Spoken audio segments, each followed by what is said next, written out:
era antes un paraíso, what was once paradise al momento now has just been left in destruction. The total area in which Texaco polluted is about the size of the state of Rhode Island. We are suing for environmental cleanup.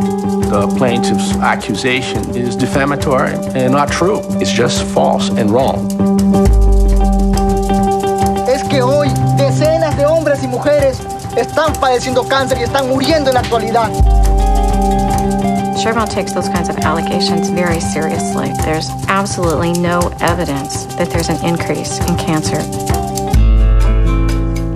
Chevron is fighting the claim and the men who they say have made up their story for their own financial gain. The analysis of our water and soil samples are proving that they're guilty of massive contamination. Esto no es contaminación. Esto es una explotación industrial permitida por la ley. Okay. Tell me, guys, what was the most shocking injustices that you witnessed while you were making this movie? Well, there's no fresh drinking water anywhere in a region where people have lived in harmony with nature and lived off the water for eons. And you know, we go to the tap here and take it for granted that the water is relatively clean and abundant. And here is a region of the world where that is just not the case. And you add to that diseases that these indigenous people hadn't seen 30 years ago, and skyrocketing rates of cancer, and just a complete disregard for the environment. I mean, there were many things that were shocking, and you know, the first time I went down there, I walked away stunned at what had happened.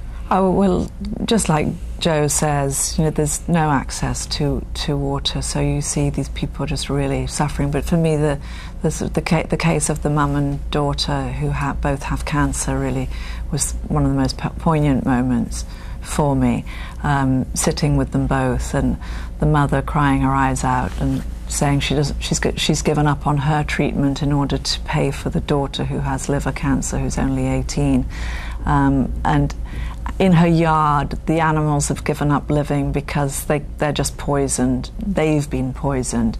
They're just utterly helpless, and to add insult to injury, the poor mum and daughter then have to get on a bus and drive 18 hours to go and get chemotherapy for the daughter. And you just think, what have we come to that we've allowed this to happen? And this is just, no, it's a catastrophically heartbreaking story that they're so far away from, until now, from, you know, the good citizens of the US who, you know, have clean and fresh drinking water, who have access to doctors, that we, you know, why are they any less? They've been exploited. They have not had any of the upside of the oil industry being there. They're not sort of, you know, living off the fruits of the profits of the oil companies.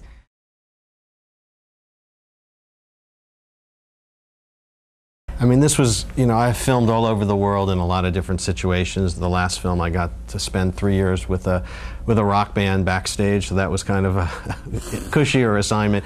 This was really, on every level, a brutal filmmaking assignment. I mean, you're talking about 120-degree equatorial heat.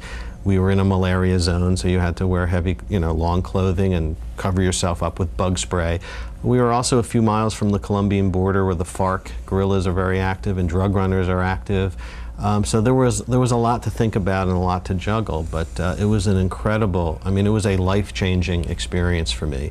For me to wake up, and I use that word with purpose, for me to wake up and realize that, you know, white people have treated indigenous people abysmally for the last 6 centuries, and that we're part of it.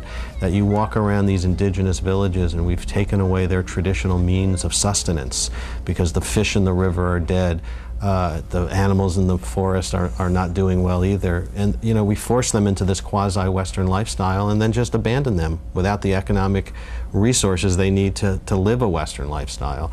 It's just, for me, what the extractive industries have done in these third world countries is just the modern day continuation of this bad treatment of indigenous people. And Trudie, I know how involved you are with humanitarian causes and the Rainforest Foundation. Tell me what you're doing to help the indigenous people at this stage. So vis-a-vis this terrible situation down in Ecuador. UNICEF in Ecuador and the Rainforest Foundation Fund have got together, and we're bringing these enormous water tanks which will have purified water because it's a tropical area, so it rains every day. We've made good people's roofs, we installed these tanks, and for the first time in 35 years these people in the 1,700 square mile radius of polluted land are having clean and fresh water. So this project will go on for a couple of years. We do need the public to help us, to contribute. The tanks cost around $400 each. They're very robust. They last about 15 years, so we're not saying that this is the permanent solution for these people, but at least it's a really good, it's the best alternative that they've got, quite frankly.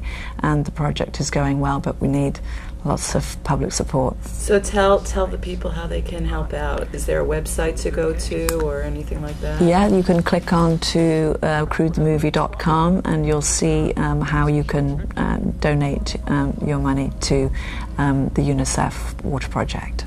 And it's definitely worth the money, I would say. This is a wonderful film and it's so enlightening. What did you come away with after you finished this project?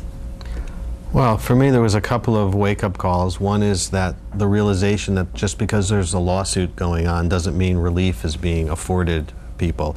I mean, this is a struggle that has gone on for 17 years and will go on for another 17 years. And the point of this movie is to bring attention to people of a real humanitarian crisis and to make people realize, you know, we've focused our thinking on the effects of burning oil, you know, which of course we all need to be aware of, but the effects of extracting oil is in many ways more insidious. It's something we don't talk about.